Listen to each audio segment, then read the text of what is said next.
Bonjour à tous, séance numéro 3, troisième semaine d'entraînement, j'espère que ça va, que c'est pas trop difficile. On va reprendre aujourd'hui quelques mouvements de ce qu'on a déjà vu et certains nouveaux. Échauffement un petit peu différent, on va faire de l'entraînement fonctionnel, donc le but c'est de travailler un mouvement global et de travailler sur le fonctionnement du corps, donc des mouvements qu'on reprend dans le quotidien. Je vous montre ça et ensuite un corps de séance différent de la dernière fois où là le but c'était de faire le plus de répétitions. Là ça va être imposer les répétitions mais de faire sur le temps le plus court possible. Voilà. En termes de matériel, une crosse, une bouteille d'eau, un tapis toujours et un chronomètre pour la partie de la séance où vous aurez besoin de vous chronométrer. Voilà. On est parti pour l'échauffement. Alors du coup on va avoir 10 kick-sets. Les kick-sets je vous montre de suite. On pose les mains. On part avec une jambe sur le côté, les deux mains devant vous. Le but c'est d'aller poser la jambe complètement ainsi que la hanche et d'alterner, d'accord? Et on enchaîne, je passe d'un côté puis de l'autre, ok? On tourne légèrement les épaules et le regard une fois qu'on a posé la jambe. Donc ça on le fait 10 fois. Ensuite on va faire 10 frog squat. Frog squat comme la grenouille, donc jambes légèrement écartées, on fléchit bien les jambes, on descend les fesses à fond, le dos bien droit, on remonte les épaules et le regard devant. Les coudes entre les genoux, les bras repliés. Et lorsque je vais tendre mes bras vers l'avant, je vais monter les fesses. D'accord? Donc là, on travaille un petit peu en souplesse aussi. On étire grand fessier, adducteur. Donc là, on monte et on redescend, on regarde devant. Je monte de côté, je suis en bas, je monte et je redescends. Ok, ça, on le fait 10 fois. Une fois que ça c'est fait, on va travailler sur le gorilla. Donc là, il vous faut un petit peu de place. Donc on part les jambes écartées, mains entre les jambes. On prend un appel et on part pour 3 sauts et on revient en courant en marche arrière et c'est reparti. Et on repart. Ça on le fait 10 fois également. Et dernier exercice de la série, les squats en rotation. Donc là on va utiliser la crosse. Donc on descend, bas sur les appuis, la crosse ne touche pas au sol. On va pivoter les épaules, le regard d'un côté sans poser le genou. Et on change de côté, tout en résistant. Je n'ai pas assez de place, donc la crosse ça s'arrête là. Le but c'est d'aller chercher à fond. Ok? Voilà, ça on le fait 10 fois. Une fois qu'on a fait ce tour là, on le refait une seconde fois et ça finira l'échauffement. Voilà pour l'échauffement. Ensuite, on prend 2 minutes de repos avec votre chrono.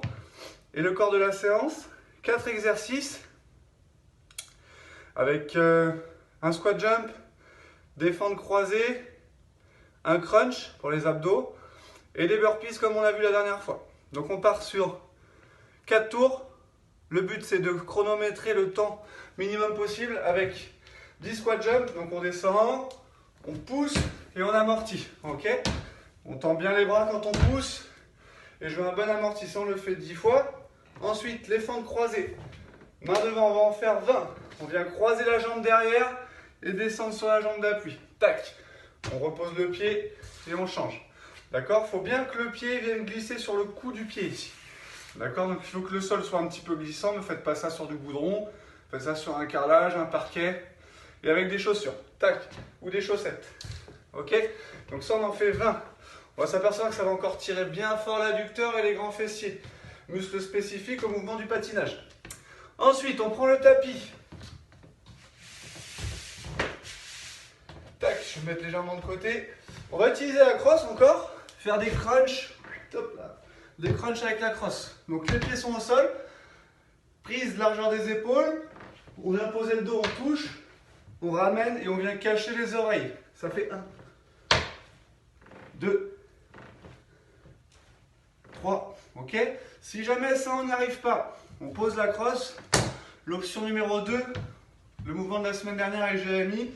Vous collez les deux pieds l'un sur l'autre au sol.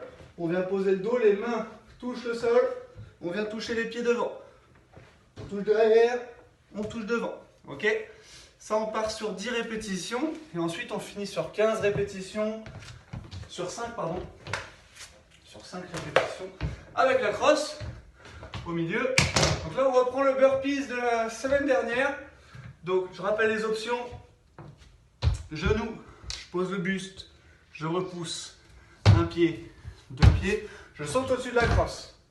Ça c'était l'option 1. Pour l'option 2, genou, tac, pose le buste, pousse, ramène les deux pieds, saute au-dessus de la crosse. Et troisième option, sans poser les genoux, pose le buste, pousse, saute, tac, tac, tac, et on y va.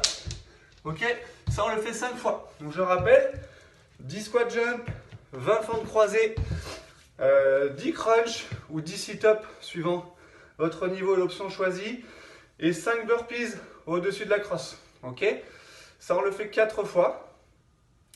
Et le but c'est de faire le temps le plus court possible. Donc pareil, vous adaptez la récupération pour avoir un temps global avec votre récup. D'accord? Pareil, on communique si jamais on a envie de le faire, son temps, comme ça permet d'avoir une petite comparaison et puis une petite un petit rassemblement des résultats de chacun. Pareil, j'invite la N1 à le faire parce que pour le moment on ne les a pas vus. On n'a vu qu'un seul défi, donc j'invite la N1 à se plonger dans le défi et à nous envoyer nos temps sur la page Facebook ou Instagram. Voilà, je vous souhaite une bonne séance. J'espère que ça va vous plaire. Attention, ça va être un petit peu plus difficile que les semaines précédentes. Et puis je vous dis à la semaine prochaine. Salut!